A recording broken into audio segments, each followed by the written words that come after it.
Student, now we are going to discuss one other very important topic of the Hindu law, that is section 23 of the Hindu Marriage Act 1955, which talks about the bar to matrimonial relief.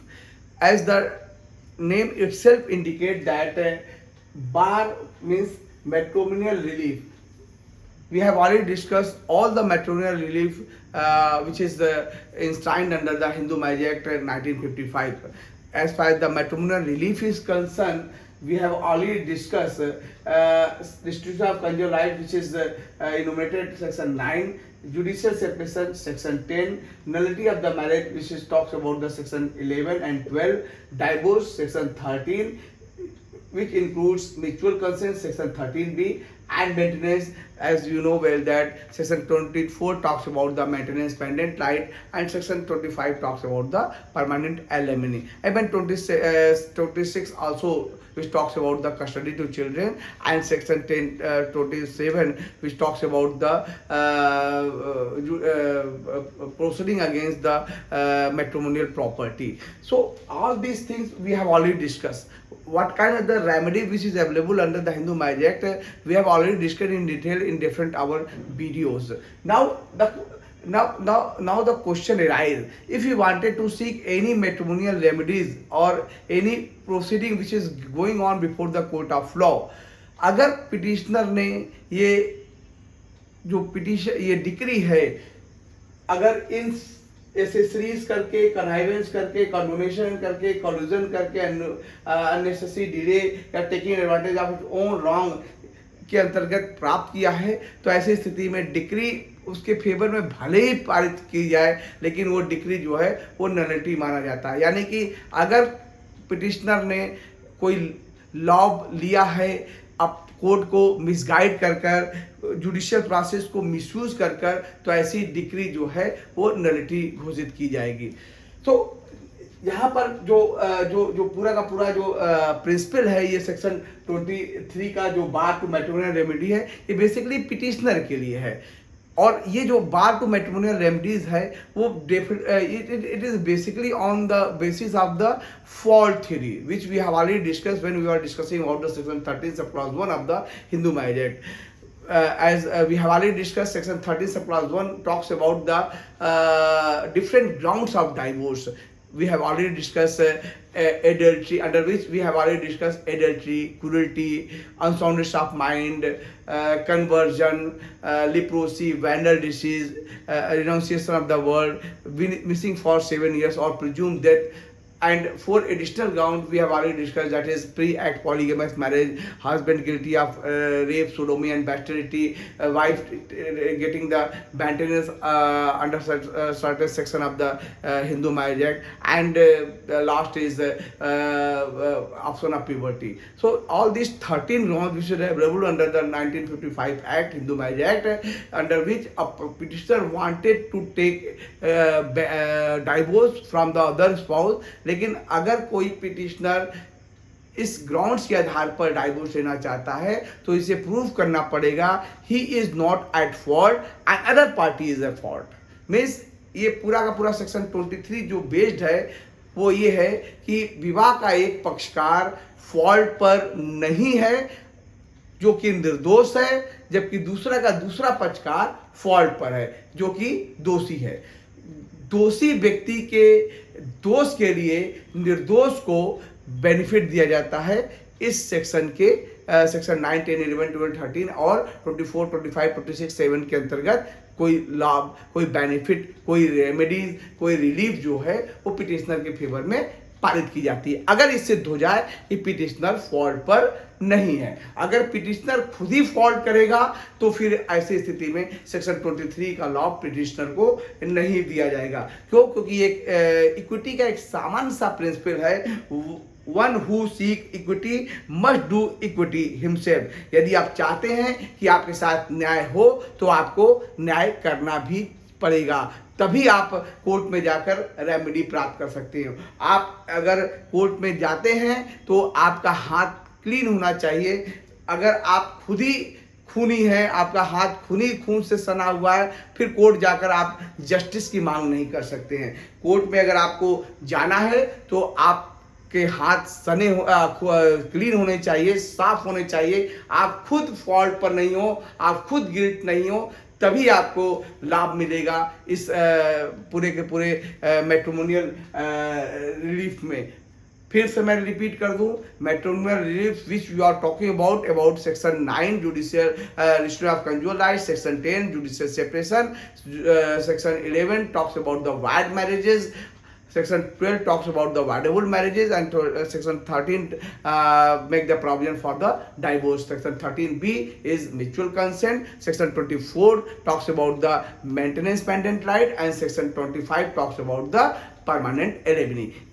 इन सभी matrimonial relief का लाभ एक petitioner को तभी मिलेगा जब वो fault पर नहीं है। अगर फॉल्ट पर होगा तो पिटिशनर को अपने फॉल्ट के आधार पर, जैसे अगर आप एग्जाम्पल दें कि अगर पिटिशनर जो है पति है वो खुद ही एडल्ट्री में लिप्त है और उसकी पत्नी भी एडल्ट्री में लिप्त है, तो ऐसी स्थिति में पति कोर्ट में जाकर पति के खिलाफ एडल्ट्री का वाद दायर नहीं कर सकता है, क्योंकि यहाँ पति खुद ही एडल्ट्री में लिप्त है। अगर पति निर्दोष होगा, पति एडल्ट्री में नहीं है, पत्नी एडल्ट्री में, तो पति को इसका लाभ मिलेगा और पति जो है अपनी पत्नी से डाइवोर्स ले सकता है। तो पूरा का पूरा जो ये जो है वो जो बार टू मैट्रिमोनियल रिलीफ है, इसका लाभ तभी पिटिशनर को मिलेगा जब वो फॉल्ट पर नहीं होगा।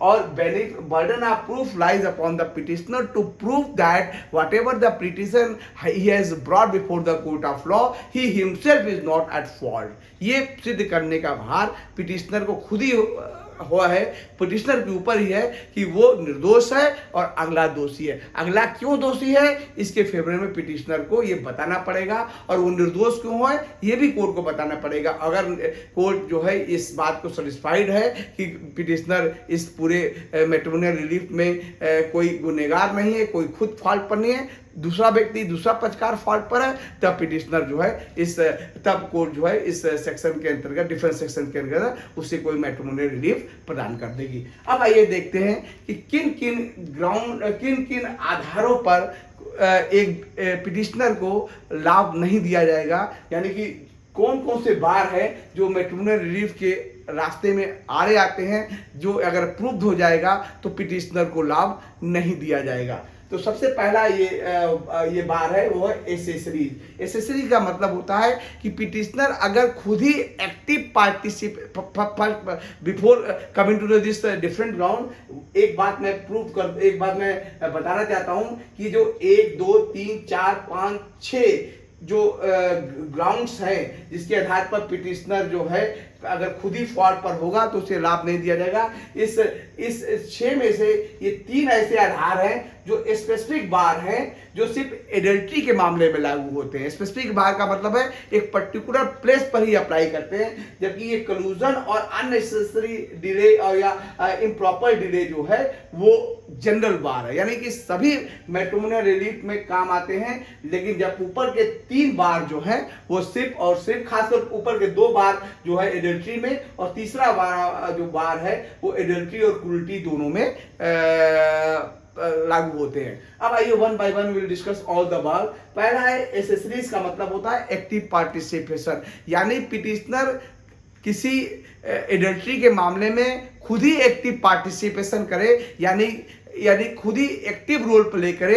ऐसी स्थिति में पिटिशनर जो है इसको बार कर दिया जाएगा कोई मैट्रिमोनियल रिलीफ, यानी कि एडल्ट्री का लाभ पिटिशनर को नहीं दिया जाएगा। जैसे फॉर एग्जांपल अगर पिटिशनर की पत्नी है और पिटिशनर खुद ही अपने दोस्तों से कहता है कि वो, या अपनी पत्नी से कहता है कि वो अपने दोस्तों के साथ वो एडल्ट्रस लाइफ बिताए या शारीरिक संबंध बनाए, तो ऐसी स्थिति में पति खुद ही अगर अपने मित्रों को या अपनी पत्नी को इस बात के लिए रिक्वेस्ट करता है, प्रोत्साहित करता है या दुष्प्रेरण करता है, तो ऐसी स्थिति में पति को जो है वो मैट्रिमोनियल रिलीफ के अंतर्गत एडल्ट्री का वाद दायर नहीं करने दिया जाएगा।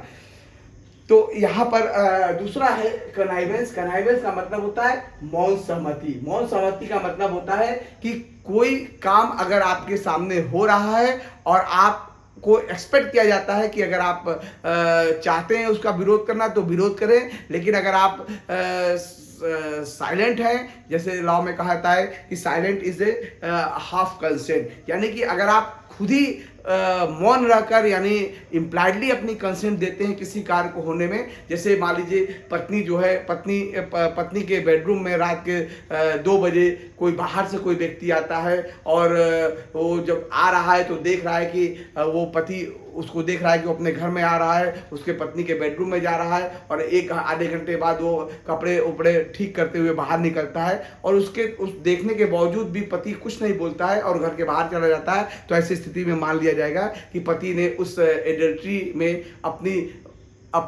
कनामेज दी है, यानी मौन सहमति दी है, क्योंकि मौन सहमति भी हार्दिक सहमति मानी जाती है। ऐसी स्थिति में पति को मैट्रिमोनियल रिलीफ कराने से एडल्ट्री का रोका जाएगा, क्योंकि पति खुद ही मौन सहमति दिया हुआ है। इन दोनों में अंतर यह है कि एक्टिव पार्टिसिपेशन में जो एक्टिव पार्टिसिपेशन में पिटिशनर खुद ही एक्टिव रोल प्ले करता है, जबकि कनाइवेंस में वो पैसिव रोल प्ले करता है, सिर्फ शांत रहता है, मौन सहमति देता है, लेकिन कोई एक्टिव रोल प्ले नहीं करता है। दोनों ही स्थिति में पिटिशनर को ये इस बात का लाभ लेने से रोका जाएगा। तीसरा है यानी कि इस वाद में देखें तो पिटिशनर का जो कनाइवेंस है वो पिटिशनर का एक्ट जो है वो करप्ट नहीं है, लेकिन उसका इंटेंशन करप्ट है। एक्ट करप्ट नहीं है, इंटेंशन करप्ट है। चुप रहकर उसने मौन सहमति दे रखी है, अतः उसे यहाँ पर कोई भी लाभ प्राप्त करने से रोका जाएगा। तीसरा है कंडोनेशन। ये कंडोनेशन जो है जिसको कहते हैं माफ कर देना। ये कंडोनेशन एडल्ट्री और क्रूरल्टी दोनों में अप्लाई करता है। ऊपर वाला दोनों सिर्फ एडल्ट्री में अप्लाई करता है, जबकि तीसरा वाला एडल्ट्री और क्रूरल्टी दोनों में अप्लाई करता है। माफ करने का मतलब होता है कि फैमिली लॉ का मैटर है, मैट्रिमोनियल कोई भी मैट्रिमोनियल ऑफेंस की डिक्री पारित ऑफेंस के लिए अगर कोई डिक्री लाया जाता है तो उसमें ये साबित करना पड़ता है पिटिशनर को कि वो जो है वो निर्दोष है। वो जानते हुए भी कि रिस्पोंडेंट जो है वो गलत है, ये जानते हुए भी कि रिस्पोंडेंट जो है कोई ऐसा कार्य किया है जो मैट्रिमोनियल रेमेडीज के तहत आता है, उसके बावजूद भी पिटिशनर जो है उसके साथ अपने रजिस्ट्री ऑफ कंजुअल राइट्स को प्रारंभ किए हुए हैं, यानी कंजुअल दाम्पत्य जीवन का पुनर्निर्माण किए जा रहा है। जैसे फॉर एग्जाम्पल मैं बता दूं कि अगर प्री एक्ट प्रेगनेंसी है, यानी कि at the time the marriage petitioner was respondent was pregnant and she was pregnant other than of her husband to whom she is now getting the marriage। तो पति अगर इस बात को विवाह के समय नहीं जानता है और जिस वक्त ये जान गया शादी के बाद कि उसकी पत्नी शादी के समय प्रेगनेंसी थी, उसके बावजूद भी वो अपनी पत्नी के साथ दाम्पत्य जीवन का पुनर्निर्माण जारी रखे हुए दाम्पत्य जीवन निर्वहन कर रहा है, या फिर मान लीजिए पति पत्नी की शादी पत्नी को कपट कर पति ने उसके साथ शादी की है और शादी के बाद अगर पत्नी उसके कपट को जान रही है, फ्रॉड को जान रही है, उसके बावजूद भी वो अपने दाम्पत्य जीवन का निर्वहन किए जा रही है वॉलंटरी तौर पर, तो ऐसी स्थिति में मान लिया जाएगा कि पिटिशनर ने दूसरे को कंडोन किया है और एक बार कंडोन कर देने के बाद उसे वापस नहीं लिया जा सकता है। यहाँ दो चीजें सिद्ध करनी होगी पिटिशनर को कि पिटिशनर ने कंडोन कर दिया है, और दूसरा है पिटिशनर ने कंडोन करने के बाद जो कंजुअल राइट्स एंड लाइबिलिटीज होती है उसको जारी रखे, यानी कि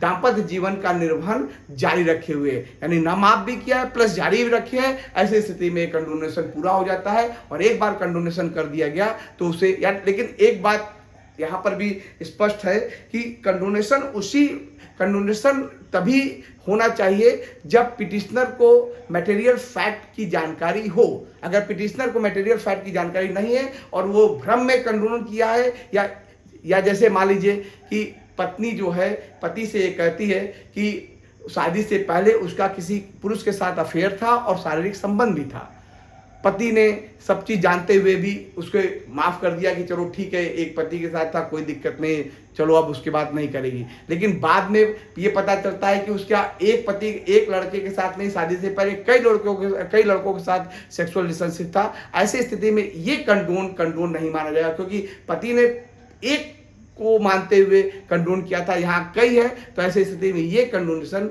वैलिड कंडोनेशन नहीं माना जाएगा।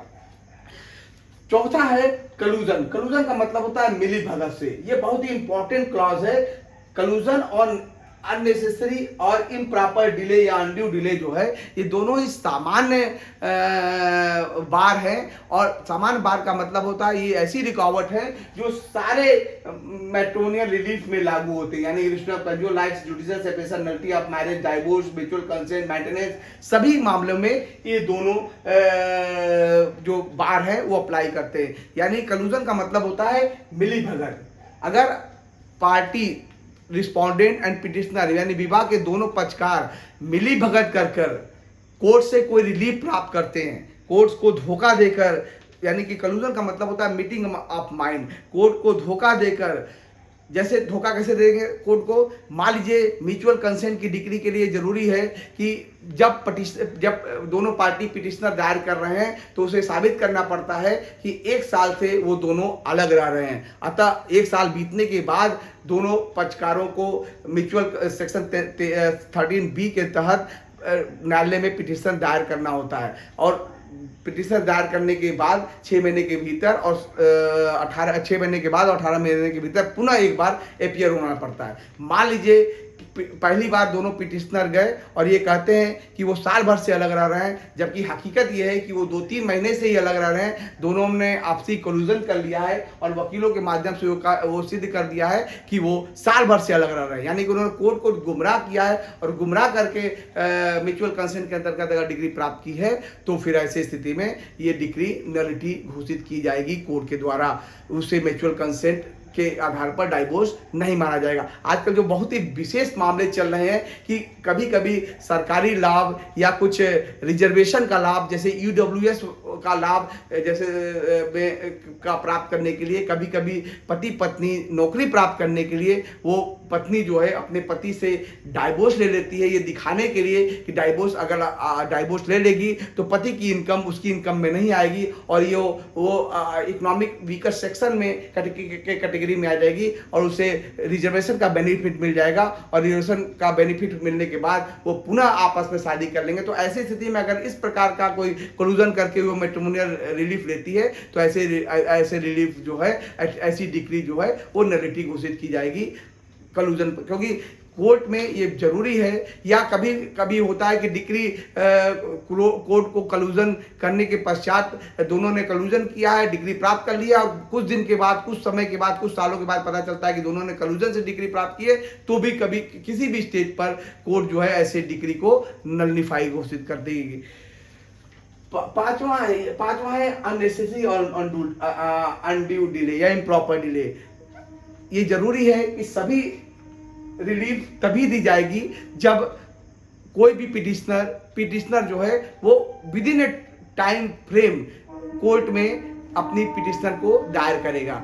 ज़्यादातर हम लोग कहते हैं हर मामले में लॉ ऑफ लिमिटेशन लगता है, यानी कि कोई भी मामला कब कोर्ट में ले जाना है, कितने समय के भीतर ले जाना है, क्योंकि जितना भी डिले होगा कोर्ट के लिए बड़ा मुश्किल होता है सही निर्णय तक पहुंचने में। अतः कोर्ट हमेशा ये प्रयास करती है कि अगर किसी के साथ कोई अन्याय हुआ है, कोई रेमेडी चाहिए तो एट द अर्लीस्ट उसे कोर्ट में अप्लाई करना पड़ेगा। तो मैक्सिमम मामलों में कोई एक स्पेसिफिक टाइम बाउंड नहीं होता है, लेकिन कहीं कहीं पर टाइम बाउंड बताया गया है कि इतने समय के भीतर 30 दिन, 60 दिन, 90 दिन या 120 दिन के भीतर आपको न्यायालय में आना ही पड़ेगा। अगर आप इतने विद इन टाइम फ्रेम यानी लिमिटेड टाइम में नहीं आते हैं और अननेसेसरी डिले करते हैं पिटिशन दायर करने में, तो ऐसी स्थिति में उस पिटिशनर को विचार नहीं किया जाएगा।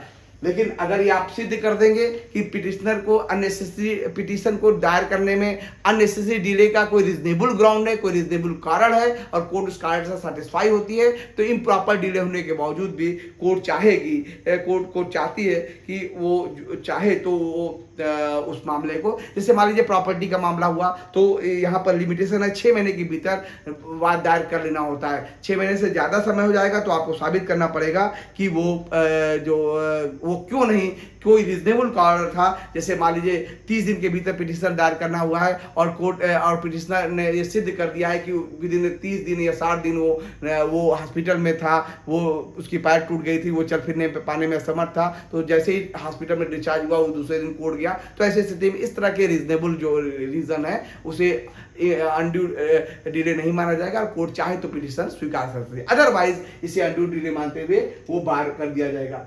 लास्ट है taking advantage of one's wrong, यानी कि अगर ये तो बहुत ही आसान तरीका है, we have already discuss a lot over this issue that अगर पिटिशनर खुद ही फॉल्ट पर होगा, पिटिशनर ने खुद ही कोई ऑफेंस कमिट किया है, जैसे मान लीजिए पिटिशनर जो है वो खुद ही एडल्टरस लाइफ जी रहा है। अगर एक एडल्टर लाइफ का मतलब होता है पति अपनी पत्नी के अतिरिक्त किसी और महिला के साथ शारीरिक संबंध बनाए हुए है और पत्नी ने ये जानते हुए कि उसका पति एडल्ट्री किया हुआ है वो अपने घर छोड़कर अलग रहती है, या पति पत्नी के साथ क्रूरल एक्ट करता है, काफ़ी क्रूरल एक्ट करता है और उस क्रूरल एक्ट से तंग आकर पति जो है अपनी पत्नी जो है अपने पति के घर छोड़कर अलग रहने रहती है। दोनों ही मामलों में पति जो है डिजर्शन की डिग्री नहीं ला सकता है अपने पति के खिलाफ, चाहे वो 2-3 साल भी अलग रही हो। क्यों? क्योंकि यहाँ दोनों ही मामलों में यहाँ पति खुद ही अपने रॉन्ग एक्ट कर रहा है, यानी कि पति खुद ही अपने रॉन्ग एडवांटेज लेते हुए अपनी पत्नी के खिलाफ डिजर्शन का वाद दायर नहीं कर सकता। यानी जो व्यक्ति खुद ही फॉल्ट पर होगा उसे कोर्ट में जाकर रेमेडी प्राप्त करने का कोई अधिकार नहीं है।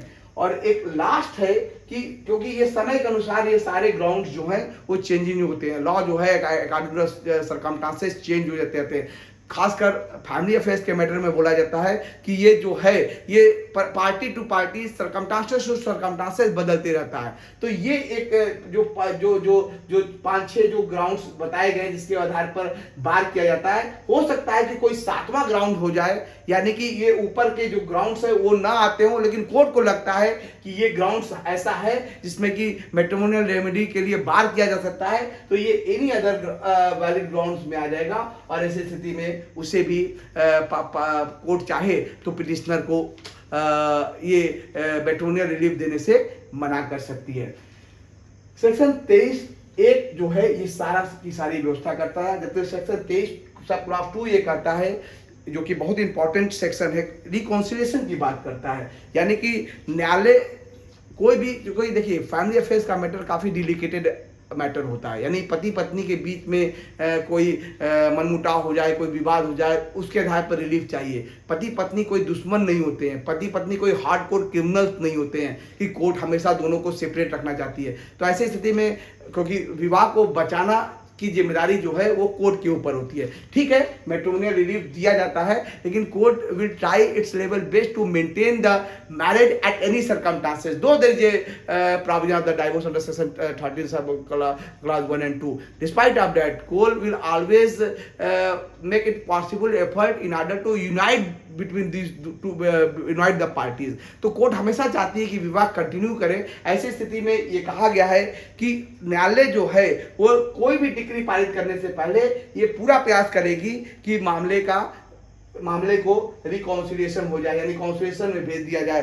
लेकिन कुछ ऐसे मामले हैं जहां कॉन्सिलिएशन में भेजने की जरूरत कोर्ट को नहीं होती है। ये मामले कन्वर्जन है, अनसाउंडनेस ऑफ माइंड है, लिप्रोसी है, वेंडल डिसीज है, रिनोंसिएशन ऑफ द वर्ड है एंड प्रिज्यूम डेथ है। यानी कि डाइवोर्स के कुछ ग्राउंड है जिसमें कि कोर्ट जो है वो रिकॉन्सिलिएशन में नहीं जाएगी। बाकी हर मैटर में कोर्ट हमेशा ये प्रयास करती है कि हमेशा कोई भी मैट्रिमोनियल रिलीफ देने से पहले कोर्ट एक बार पार्टी से जरूर कहती है कि वो रिकॉन्सिलिएशन में जाए। सो आई होप सेक्शन 23 के सारे ग्राउंड्स जो है वो आपको समझ में आ गए होंगे।